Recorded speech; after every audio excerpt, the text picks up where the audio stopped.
Hello student, आज हम लोग एक बिजनेस स्टडी का चैप्टर 11 मार्केटिंग मैनेजमेंट के बारे में पढ़ेंगे। तो मार्केटिंग मैनेजमेंट क्या है? तो मार्केटिंग मैनेजमेंट का मतलब होता है consumption is the beginning in end of all economic activities, यानी जहां कंज्यूमर उसको कंजप्शन कर लेता है, उसको अपने लिए यूज कर लेता है, वहां पे सारी एक्टिविटीज बंद हो जाती है। तो हम लोग मार्केटिंग एक्टिविटीज को दो सेक्टर में बांट सकते हैं, एक नैरो सेंस में और एक ब्रॉड सेंस में। तो नैरो सेंस का मतलब होता है जो पहला पुराना विचारधारा था, तो marketing comprise both buying and selling activities. तो हम लोग पहले क्या समझते थे, मार्केटिंग का मतलब सिर्फ सामान को खरीदना या बेचने से होता है। बट ब्रॉड सेंस में marketing is the delivery of a standard of living. तो मार्केटिंग क्या है? मार्क की डिलीवरी है किसी के लाइफ ऑफ स्टाइल को चेंज करने के लिए, उसकी लिविंग स्टैंडर्ड को इंप्रूव करने के लिए। अब कैरेक्टराइज क्या क्या होते हैं मार्केटिंग की? जैसे marketing is the managerial process. तो मार्केटिंग क्या है? मैनेजरियल प्रोसेस है, ये ऊपर लेवल से नीचे की तरफ आता है। Marketing is a customer oriented concept. Market किसके लिए काम करता है? कंज्यूमर के लिए, कस्टमर के लिए काम करता है। तो ये कस्टमर ओरिएंटेड कॉन्सेप्ट इसमें काम करता है। Marketing send the demand of goods and service up to producer. Marketing ही जो मार्केट की जो डिमांड होती है, चॉइस होती है, प्रेफरेंस होती है, वो सारी इंफॉर्मेशन प्रोड्यूसर तक पहुंचाता है, जिसके हिसाब से प्रोड्यूसर क्या करता है? मटेरियल प्रोड्यूस करता है और मार्केट में सप्लाई करता है। तो ये आपके मार्केटिंग के कैरेक्टराइज है। अब क्या क्या कंपोनेंट्स है मार्केट के, जिसको हम लोग मार्केटिंग में काउंट करते हैं? जैसे मार्केटिंग रिसर्च है, प्रोडक्ट प्लानिंग है, ब्रांडिंग है, प्राइसिंग है, डिस्ट्रीब्यूशन है, सेलिंग है, वेयर हाउसिंग है। वेयर हाउसिंग मतलब मटेरियल को सेफली कहीं स्टोर करना। पैकेजिंग है, फिर मर्चेंडाइजिंग है, सेल्स प्रमोशन है। तो ये सारे कंपोनेंट जो है आज के मॉडर्न एज में मार्केटिंग सेक्टर के हिस्से माने जाते हैं, और ये सारी प्रोसेस मार्केट में लिया जाता है। अब मार्केटिंग फंक्शन, जैसे पहला बाइंग एंड असेंबलिंग। तो मार्केटिंग क्या है? पहला स्टेप क्या? रॉ मटेरियल मार्केट से परचेज करना, उसको एज पर मार्केट डिमांड, मेरा कहने का मतलब है कंज्यूमर के डिमांड और प्रेफरेंस के हिसाब से उसको असेंबलिंग करना। फिर सेलिंग है, यानी उसको बेचना, स्टैंडर्डाइजेशन यानी क्वालिटी मेंटेन करना। पैकेजिंग का मतलब है कि गुड्स के ऐसे पैक्ड करना जो सुटेबल कंटेनर्स में जाएं, उसमें लीकेजेस ना हो, वेदर का कोई असर ना हो, डैमेजेस ना हो, तो इस तरह से उसको पैकेजिंग करना। स्टोरेज, जब वो सुटेबल प्लेस में पहुंच जाए उसको सुरक्षित रखना ही स्टोरेज है। ट्रांसपोर्टेशन, एडवर्टाइजिंग, तो ये सारे जो आपके फंक्शन है ये मार्केट के प्रोसेस में फॉलो किए जाते हैं। अब इसके बाद बारी आती है इम्पोर्टेंस को हम लोग कई सेक्टर में बांट सकते हैं, जैसे इम्पोर्टेंस ऑफ प्रोड्यूसर के वे में, इम्पोर्टेंस ऑफ कंज्यूमर के वे में। तो ये अलग अलग सेक्टर में बांट सकते हैं। तो जैसे पहला सेक्टर हम ले सकते हैं कि इम्पोर्टेंस है प्रोड्यूसर के लिए क्या फायदेमंद है मार्केटिंग? Exchange of information. तो मार्केटिंग का काम है रिसर्च करना, और उस रिसर्च के थ्रू मार्केट की सारी इंफॉर्मेशन प्रोड्यूसर तक पहुंचाना, यानी कंज्यूमर का डिमांड, उसकी चॉइस, उसकी प्रेफरेंस, ये सारी चीजों को उसको बताना। रिडक्शन इन डिस्ट्रीब्यूशन कॉस्ट, यानी कॉस्ट को कमी करना। इंकरेजमेंट टू मॉडर्नाइजेशन, यानी मॉडर्न टेक्नोलॉजी एक्टिविटीज को अपने प्रोसेस में इन्वॉल्व करना। अब नेशनल इकोनॉमी के वे में इंक्रीज इन नेशनल इनकम। जब मार्केटिंग अच्छा होता है तो उसके हिसाब से उसकी सेलिंग भी क्या होती है? इंक्रीज होती है, और जिससे कि गवर्नमेंट को अल्टीमेट डायरेक्ट या इनडायरेक्ट में क्या होता है? उनकी इनकम इंक्रीज होती है। इंडस्ट्रियल डेवलपमेंट, जब न्यू एडवांस टेक्नोलॉजी आती है, बाजार में डिमांड बढ़ता है तो सेल्स बढ़ता है, तो इंडस्ट्री भी क्या होती है? डेवलप होती है। कंप्लीट यूटिलाइजेशन ऑफ रिसोर्सेज, यानी मार्केट क्या करता है? आपके सारे रिसोर्स को सही ढंग से इस्तेमाल करता है। अब बारी आती है इंपॉर्टेंस फॉर कंज्यूमर के लिए क्या फायदेमंद है? Getting employment. कंज्यूमर कहीं ना कहीं जब मटेरियल की डिमांड ज्यादा करता है तो उस हिसाब से प्रोड्यूसर अपनी प्रोडक्शन बढ़ाता है सप्लाई को इंक्रीज करने के लिए। उस कंडीशन में प्रोड्यूसर क्या करता है? अपने प्रोडक्शन को इंक्रीज करता है, जिससे क्या होता है? लोगों को एम्प्लॉयमेंट मिलता है। Availability of goods at the responsible price, जब मार्केटिंग होती है तो कई कंपनियां आपस में क्या करती हैं, कंपटीशन फेस करती हैं, जिसकी वजह से जिसका डायरेक्ट जो एडवांटेज किसको मिलता है, कंज्यूमर को मिलता है और उसको अच्छे प्राइस में मटेरियल प्रोड्यूस किया जाता है। हाई स्टैंडर्ड ऑफ लिविंग, तो ये सारी के सारे कंज्यूमर के लिए आपके लिए फायदेमंद है।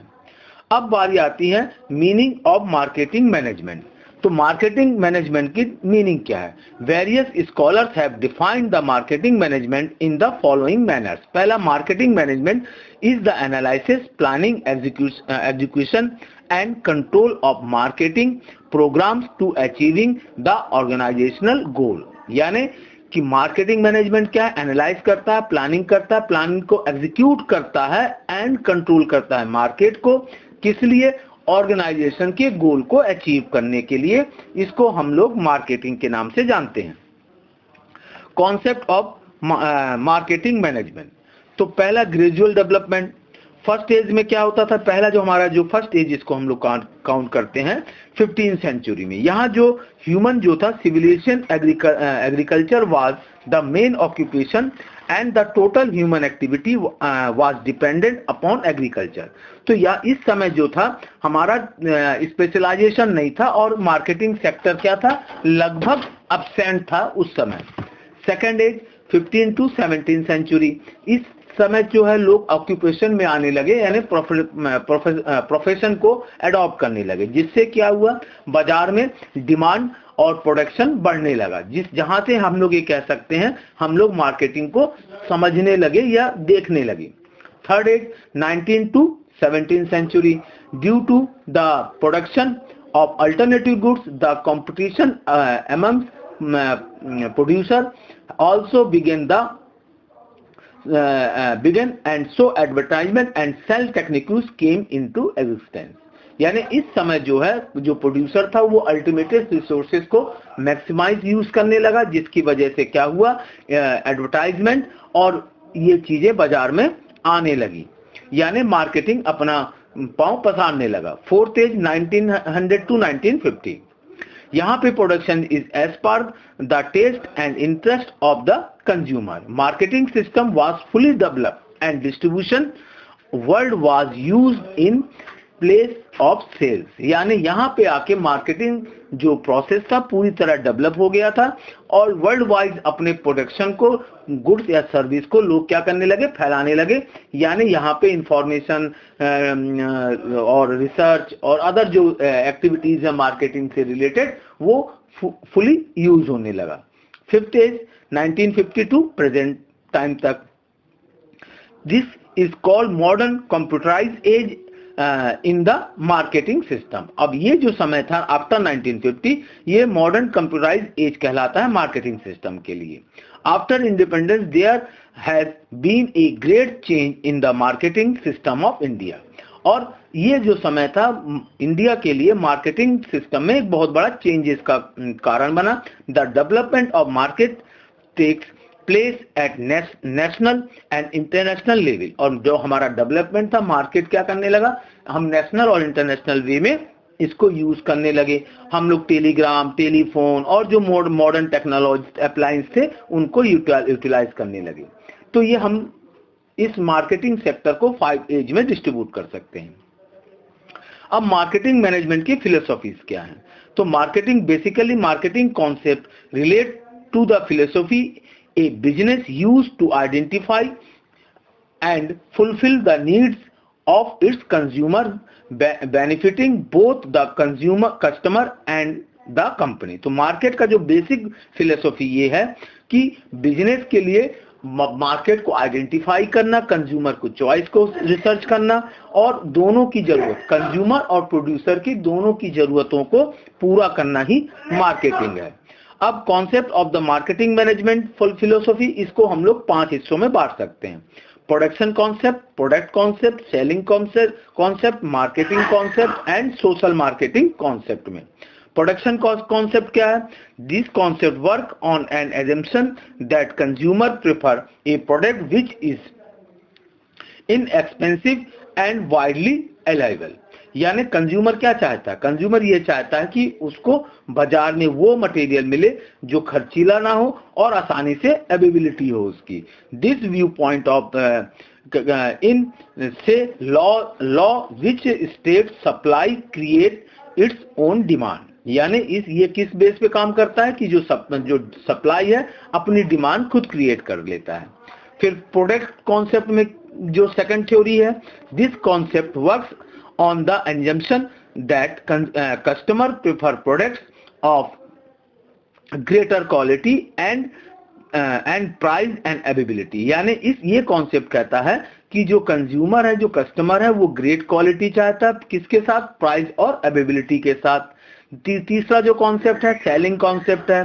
Production and product concept both focus on production but selling concept focus on marketing and actual sales of the product। इसके पहले जो दो हमने कॉन्सेप्ट पढ़ा उस दोनों कॉन्सेप्ट में किसकी बात कही गई, प्रोडक्ट की बात की गई, प्रोडक्शन की बात की गई।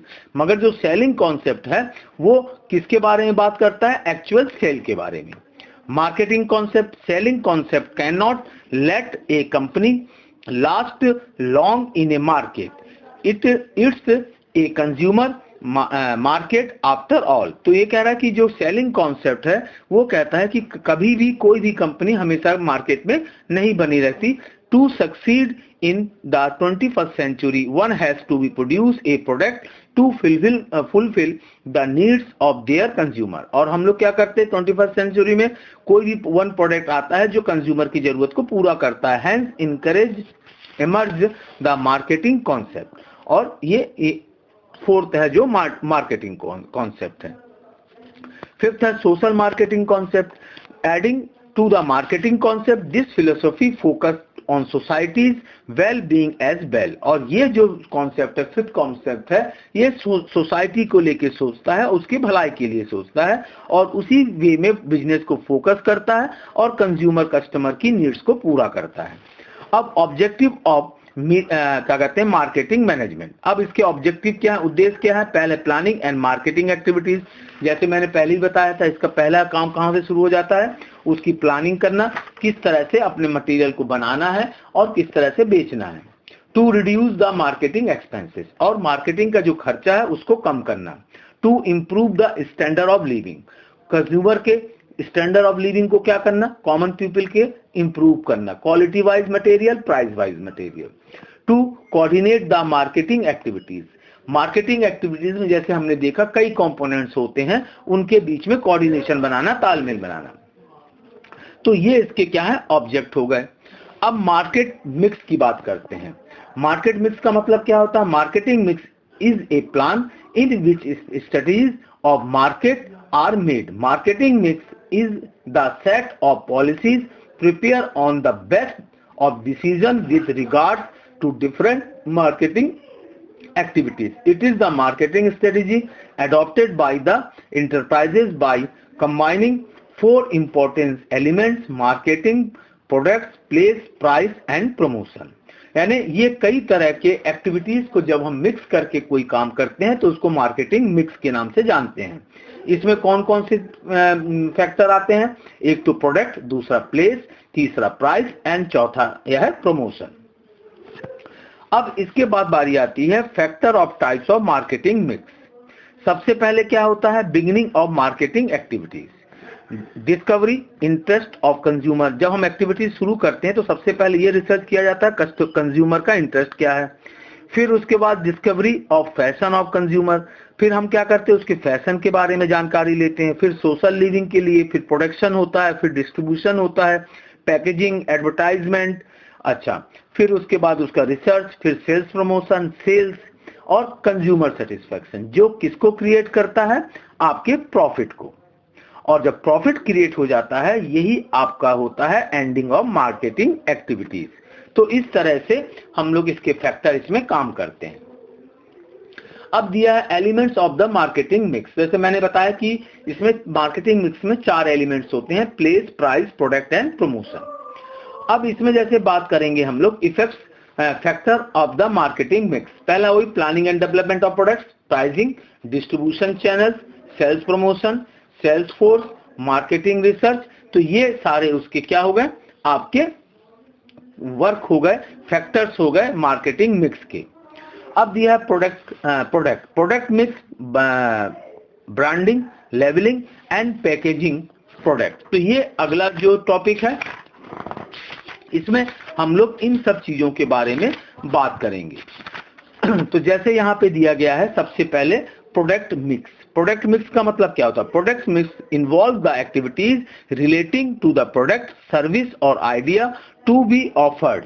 The different products which are produced by an organization, enterprises or a producer, the total list of products is called as product mix। यानी प्रोडक्ट मिक्स कौन से एक्टिविटीज में होते हैं? इससे होती है कि गुड्स, प्रोडक्ट्स एंड सर्विस के और आइडिया टू बी ऑफर्ड, यानी एक प्रोड्यूसर या इंटरप्राइजेस या ऑर्गेनाइजेशन जितने तरह के अपने प्रोड्यूस मटेरियल करता है, उनकी एक लिस्ट प्रोड्यूस करता है। किसके लिए? अपने कंज्यूमर के लिए। वो ऑफर करता है कि आप ये सारी चीजें हमसे बाय कर सकते हैं। अब इसके फैक्टर इफेक्टिंग प्रोडक्ट मिक्स का क्या होता है? पहला इसका लॉन्ग टर्म, ये हम लोग क्यों करते हैं? एक लॉन्ग टर्म ऑब्जेक्टिव के लिए। जब कंपनी को कोई लॉन्ग बड़ा गोल अचीव करना रहता है ऑन द फ्यूचर, उस कंडीशन में वो इस मेथड को फॉलो करता है। Technical research and development, due to technical research and development every day a new product enter in the market, this technical research and development affects the product mix. क्योंकि बाजार में क्या होता है, हर रोज कोई ना कोई मटेरियल बाजार में इंटर कर रहा है, अपने आप को इंट्रोड्यूस कर रहा है, तो उस समय इसको यूटिलाइज कर लेते हैं। चेंज इन डिमांड के लिए, इफेक्ट ऑफ कॉम्परेटिव इंटरप्राइजेस के लिए, ये सारी चीजें इसमें आती हैं। फिर बारी आता है ब्रांडिंग। ब्रांडिंग का मतलब दूसरे शब्दों में ट्रेडमार्क। ट्रेडमार्क किसे कहते हैं? ट्रेडमार्क हर कंपनी की एक स्पेसिफिक सिंबल होता है जिसको देखकर कंज्यूमर उस मटेरियल को पहचानता है या पहचानने की कोशिश करता है। जैसे टाटा का है, रेड लेबल का है, तो अलग अलग ब्रांड है और उनके सबके अलग अलग क्या है? ट्रेडमार्क्स हैं। Meaning of brand, brand is an English word but in Hindi conversation also brand is mostly use. Brand refer to a special word, symbol, letter और मिक्सचर ऑफ ऑल दीज। यानी ब्रांड एक आपका पहचान है, एक आपका सिंबल है, जिसको हम सबको मिलाकर हम इस्तेमाल करते हैं, उसको हम लोग ब्रांड कहते हैं। अब characterize of the brand is a specific type of identity. तो ब्रांड एक क्या है? एक स्पेसिफिक आइडेंटिटी है जिसको देखकर कंज्यूमर पहचान जाता है। It consist of a name, term, symbol और डिजाइन। ये किस वे में हो सकता है? नाम के तौर पे हो सकता है, सिंबल के तौर पे हो सकता है और डिजाइन के तौर पे हो सकता है। अब बारी आती है difference between trademark and brand. पहला रजिस्ट्रेशन। रजिस्ट्रेशन में registration of brand is not necessary, बस ट्रेडमार्क का रजिस्ट्रेशन होना जरूरी है क्योंकि उस सिंबल या वर्ड्स को कोई अदर कंपनी यूटिलाइज नहीं कर सकती। Use, brand can be use by the competition or rival group but trademark can not. यानी कि आपके ब्रांड जो होते हैं वो दूसरा कंपनी, आपका कॉम्पिटिटर, प्रोड्यूसर उसको यूटिलाइज कर सकता है बट ट्रेडमार्क को यूज नहीं कर सकता। तो ये इसके आपके डिफरेंस है दोनों के बीच में, ट्रेडमार्क एंड ब्रांड के बीच में। एडवांटेज टू प्रोड्यूसर और डिस्ट्रीब्यूशन। अब यहाँ पे एडवांटेज ऑफ प्रोड्यूसर और डिस्ट्रीब्यूटर्स के लिए, promoter reselling, branding helps to promoting sales. A customer used to purchase the same product over and over again. तो यानी कि ये क्या करता है? आपके रीसेलिंग को प्रमोट करता है क्योंकि कंज्यूमर या कस्टमर जिस ब्रांड को बिलीव करता है, जिसको वो उसको बार बार यूज करता है, बार बार खरीदना चाहता है। Reduction in sales promotion expenses. Company की से क्या होता है? जब कस्टमर मटेरियल की डिमांड करता है तो उसके जो एडवर्टाइजमेंट और अदर एक्सपेंसेस है वो कम हो जाते हैं। प्राइस कंट्रोल, जब आपके एडवर्टाइजमेंट और अदर एक्सपेंसेस कम होंगे तो आपके प्राइस भी कंट्रोल हो जाएंगे। इस तरह से प्रोड्यूसर को या डिस्ट्रीब्यूटर को इसका फायदा मिलता है।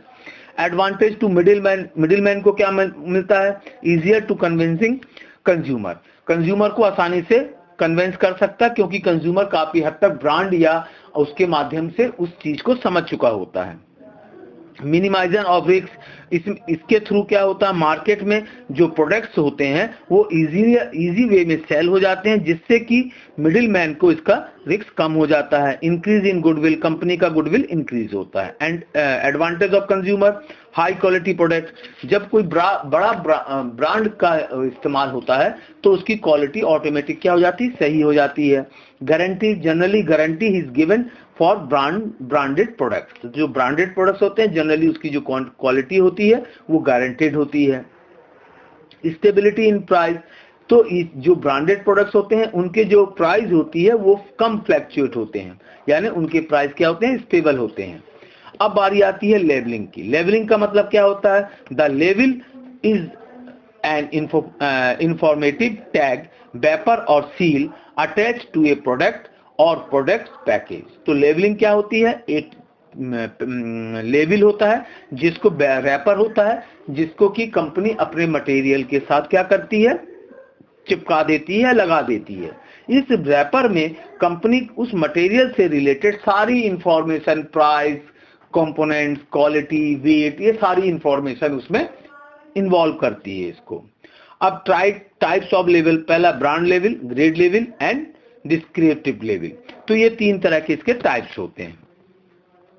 फोर्थ है आपका पैकेजिंग। पैकेजिंग का मतलब क्या होता है, पैकेज में भी defined as the general group of activity in product planning which involve designing and producing the container और रैपर फॉर ए प्रोडक्ट। यानी पैकेजिंग को हम लोग ये इस वे में कह सकते हैं, ये ग्रुप एक्टिविटीज है जिसमें प्लानिंग भी है, डिजाइनिंग भी है, प्रोड्यूसिंग भी है। किसके लिए, कंटेनर के लिए, यानी कि मटेरियल को one place to another place में पहुंचाने के लिए। तो ये हमारी पैकेजिंग कहलाती है। अब पैकेजिंग में कैरेक्टराइज क्या होते हैं, packaging is a science as well as art. यानी पैकेजिंग जो प्रोसेस है ये एक साइंस भी है, क्योंकि इसमें हम मटेरियल को लॉसेस से, डैमेजेस से, वेदर इफेक्ट से बचाते हैं, प्लस इसको हम आर्ट भी कह सकते हैं, क्योंकि उसको एक सुटेबल वे में हम लोग पैक करते हैं। फिर दिया packaging is related with product planning. तो पैकेजिंग जो है एक प्रोडक्ट प्लानिंग है जो कि फ्यूचर उसके साथ तैयार की जाती है। इसके ऑब्जेक्टिव क्या होते हैं, पहला सिक्योरिटी यानी सुरक्षा देना, कन्विंसिंग मतलब उसको कन्विंस करने में आसान होना, इकोनॉमिकल मतलब सस्ता होना। तो ये इसके क्या हो जाते हैं, ऑब्जेक्टिव हो जाते हैं।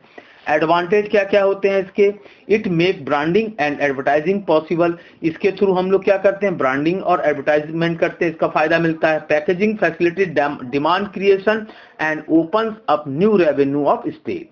पैकेजिंग आपकी डिमांड क्रिएशन करता है और जिससे कि उसको कंपनी को नया रेवेन्यू क्रिएट होता है।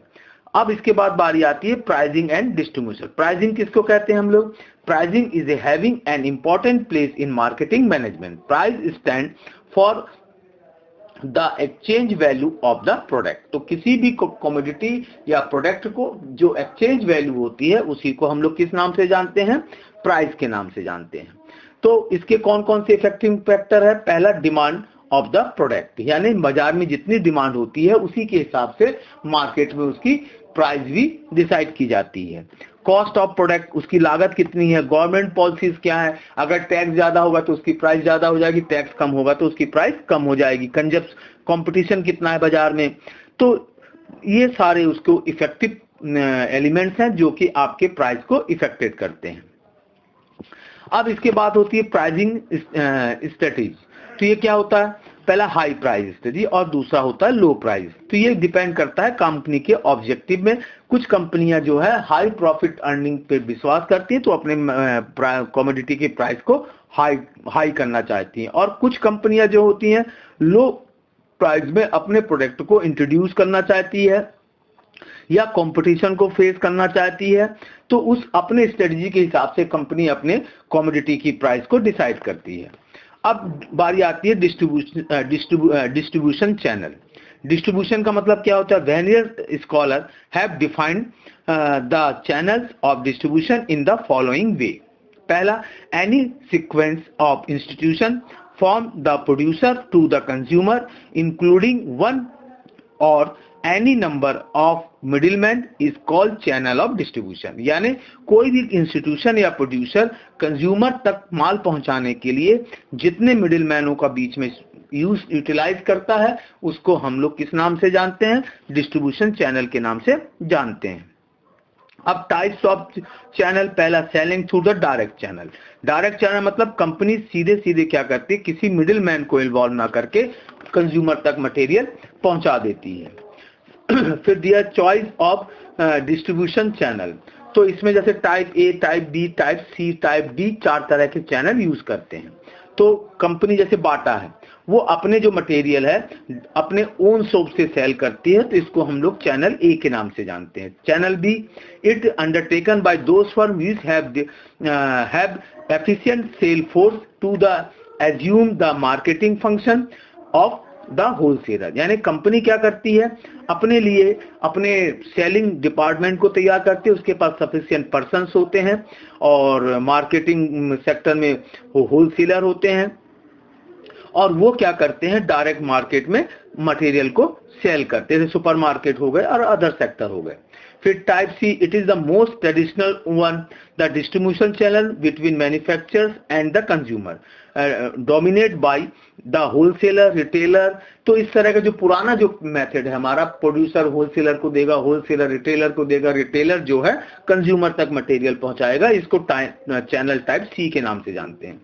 चैनल टाइप डी के नाम से, it is involve the method of distribution through an agent that stand between the manufacturers and wholesaler. यानी जब प्रोड्यूसर अपने एजेंट के थ्रू होलसेलर के पास माल पहुंचाता है तो उसको हम लोग चैनल टाइप डी के नाम से जानते हैं। अब क्या कहते हैं, channel of distribution for industrial goods. यहाँ भी आपके 4 चैनल हैं। पहला चैनल है, it is the most common industrial marketing where capital goods like plant and machinery are directly marketed. यानी यहाँ पे डायरेक्ट जो कैपिटल गुड्स होता है वो सीधे प्रोड्यूसर तक पहुंच जाता है। Channel B, this channel most suitable for the introduction of new products in the market as the agent know the industrial market and take extra efforts having been tempted by higher rate of commission and profit usually generate at the initial stage of the product. यानी जब कोई नई company बाजार में आती है उस समय जो एजेंट होते हैं वो क्या करते हैं, मार्केट में उनको प्रेशराइज करके अदर वे में उसको सेल आउट करते हैं। Channel type C, this channel is concerned with the distribution of small accessories and equipment के लिए यूज किया जाता है। चैनल डी के लिए, this channel is combination of channel B and C. यानी दोनों को यूटिलाइज करके जो हम बनाते हैं उसको हम लोग चैनल डी के नाम से जानते हैं। अब बारी आती है factor affecting the choice of channel of distribution. पहला, साइज ऑफ बिजनेस, बिजनेस का साइज कैसा है, मैनेजरियल एक्सपीरियंस क्या है, एज ऑफ बिजनेस क्या है, तो गुडविल एंड इकोनॉमिक कंडीशन क्या है, फिर क्या कहते हैं, नंबर ऑफ बायर्स क्या है। तो ये सारे इसको एलिमेंट्स है जो उसको इफेक्टेड करते हैं। फिर physical distribution, physical distribution refers to all decision relating to the transportation, inventory, warehousing, ये सारी चीजें फिजिकल डिस्ट्रीब्यूशन में आ जाता है। तो आज इतना ही, अगले क्लास में हम लोग इसका नेक्स्ट पार्ट 2 में पढ़ेंगे प्रमोशन से। Thank you.